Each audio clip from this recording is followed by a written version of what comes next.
Christmas సందేశం ఇచ్చినటువంటి NI గారు, సిఎస్ఐ గౌరవనీయులు వర్ల మోహన్ రావు గారు, తెలుగుదేశం పార్టీ క్రిస్టియన్ సెల్ అధ్యక్షులు స్వామిదాస్ గారు,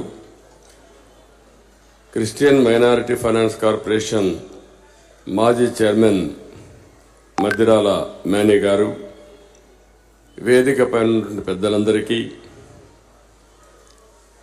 అదే మరిగా ఈ కార్యక్రమానికి చేసినటువంటి సంఘ కాపరులు, అభిషక్త ప్రతినిధులు, గౌరవనీయులు నక్క ఆనందబాబు గారు, వర్ల రామయ్య గారు, పీతల సుజాత గారు, ఎంఎస్ రాజు గారు, రామాంజనేయులు గారు, ఇంకా మిగిలినటువంటి పెద్దలందరూ ఉన్నారు. అందరికీ పేరు పేరున సెమీ క్రిస్మస్ శుభాకాంక్షలు తెలియజేసుకుంటూ అందరికీ హ్యాపీ క్రిస్మస్. ఈరోజే నేను మేరీ మాత టెంపుల్కి వెళ్ళాను. ఏదైతే నేను ఆ రోజు చెప్పానో, మానవ ప్రయత్నానికి దేవుని సహకారం కూడా అవసరం.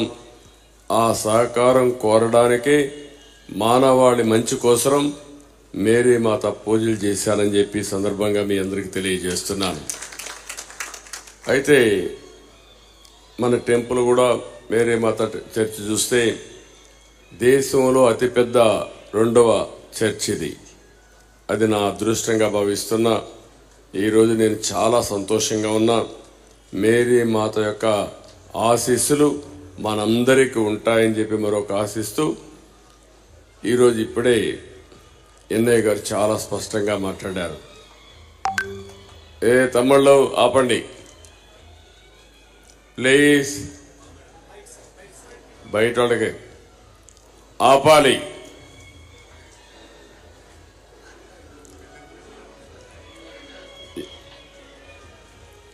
ఈరోజు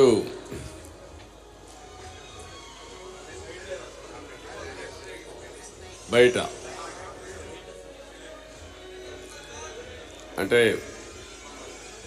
క్రిస్మస్ వేడుకలేనా లేకుంటే ఇంకేమన్నా మ్యారేజ్ లేదంటే మన సెమీ క్రిస్మస్ డిస్టర్బ్ చేయడానికి పంపించినా ఆశ్చర్యం లేదు. ఎందుకంటే ఈ రాష్ట్రంలో చిత్ర విచిత్రాలు జరుగుతున్నాయి. సభ్యత సంస్కారం ఎక్కడా లేని పరిస్థితి. ఒకవేళ మనం కానీ గట్టిగా చెప్తే ఇక్కడ ఒక మీటింగ్ జరుగుతూ ఉంది, దయచేసి సహకరించమంటే ఇంకా గట్టిగా చేసి ఆ తర్వాత మనమే వాళ్ళ మీద దాడికి పోయామని మనందరిపైన కేసులు పెడతారు. ఇక్కడ వాళ్ళందరిపైన కేసులు పెట్టేస్తారు.